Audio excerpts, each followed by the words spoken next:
Hey guys, how are you? Hello. We have been kind of on a hiatus because summer started, which is weird because that's what we're going to talk about today. Yep. And if you're new or you're just watching, we do this live video every week, but really that's meant twice a month so far. So maybe that's the standard. Twice. Yeah. Okay, we do this video twice a month. Yep. And we just talk about ministry type things that we want to talk about. And I'm Matt. I work with Sermon Central.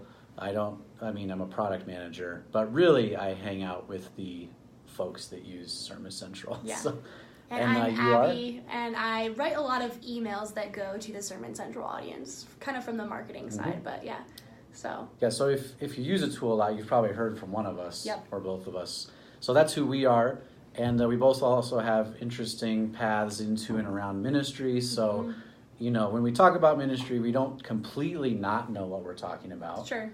My dad is a pastor currently, and I grew up as a pastor's kid, so kind of been around ministry.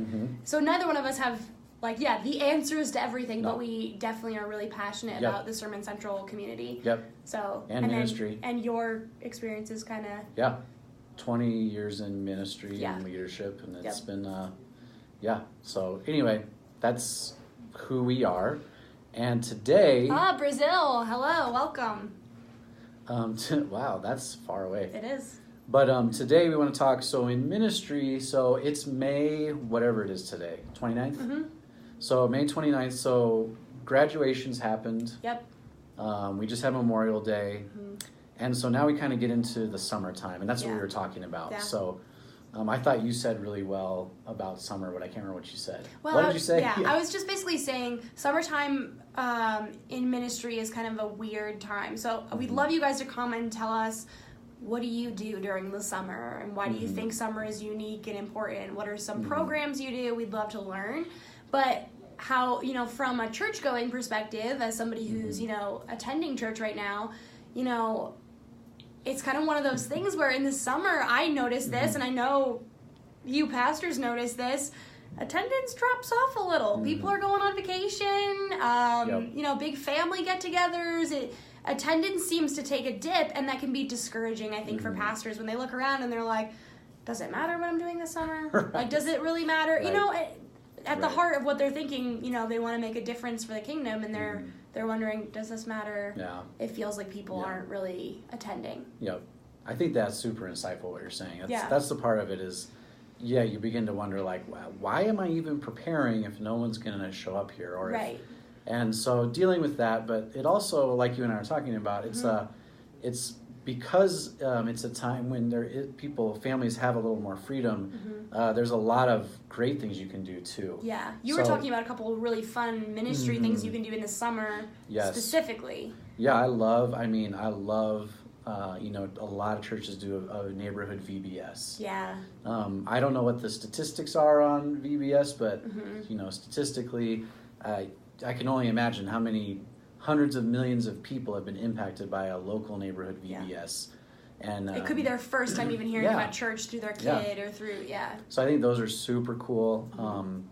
And then we always used to do a summer picnic, and, even a neighborhood church that was maybe 75 to 100 people, but we always would get upwards of 200 to 300 people that would come to join kind of that annual, which again is such a cool way to meet the neighborhood and people living. Hey, free food, right? Or free food, or free bring hot dogs. Bring a dish, one of your favorite dishes, or kind of just sharing food together.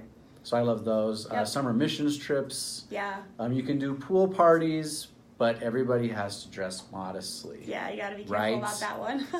Unbelievable. But when I was a youth pastor, I was going to tell you, one thing we used to do was called the Gel Olympics. Oh. What do you think that was about? Gel Olympics. I don't know. I have no idea. So we did Olympic-style events. Okay. But everything was with Jell-O.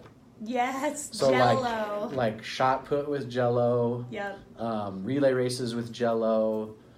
Track style races with Jell-O. So fun. So every event was with Jell-O. Yep. And that we did, and again we would double and triple the size of our youth program, and then every year we did that, we'd end up with more kids coming in the fall. So that was super cool. Yeah, so there were a lot of like opportunities to maximize, even though, okay, maybe not a lot of people are coming, or maybe you feel defeated, oh, the numbers are down.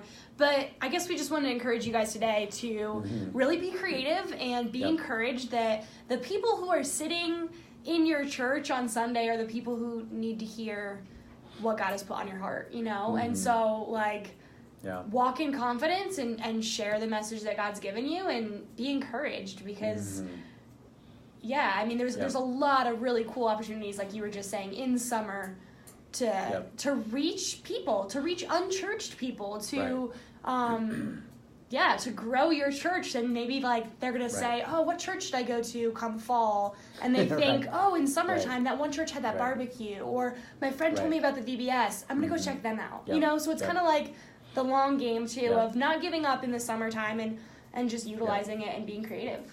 So totally agree. Those opportunities, again, one of the issues with ministry is you get so busy that you miss you don't get out in front of the opportunities enough, so then it's summertime and you don't have anything planned. Which is also, again, as we're talking about this, it's a benefit that like in the summer you can roll a barbecue out into the parking lot. And you can throw hot dogs and hamburgers on there. Easy, just and you go could to do Costco that, like, or you could do that without much planning, and then just invite families or kids over from the community and the church even. I mean, it's such a easy opportunity. So anyway, we thought it'd be cool to just kind of drop that reminder and say, hey, don't forget about this. This is really, it's a good time for ministry. It is. And we want to hear your guys' ideas. So this will be up on the page, and we want you guys to interact and, you know, comment and see what you guys do in the summertime. Did you do anything in the summer that you remember as a kid? I think primarily VBS was a really big one. It was so fun. So VBS is huge. Did you ever do summer missions? It wasn't specifically in summertime, no. Okay. But that's cool too, is like students are off and utilizing, you know, their time of like they're more free in the summer. So. Right on, Yeah. Well, like Abby said, if you have any great summer ideas that you've done or as growing up, if something you did, share, because, you know, obviously many other people could potentially see that, so you might give another ministry leader or pastor an idea that then they use where they're at, and it could just be great. It could be like a domino effect. We can just encourage each other and just use this summertime for the kingdom. So Cool. So we'll see you next Wednesday, and by next Wednesday we probably mean in 2 weeks. That's very true. All right, good. Okay, y'all. Well, thanks. We'll see you.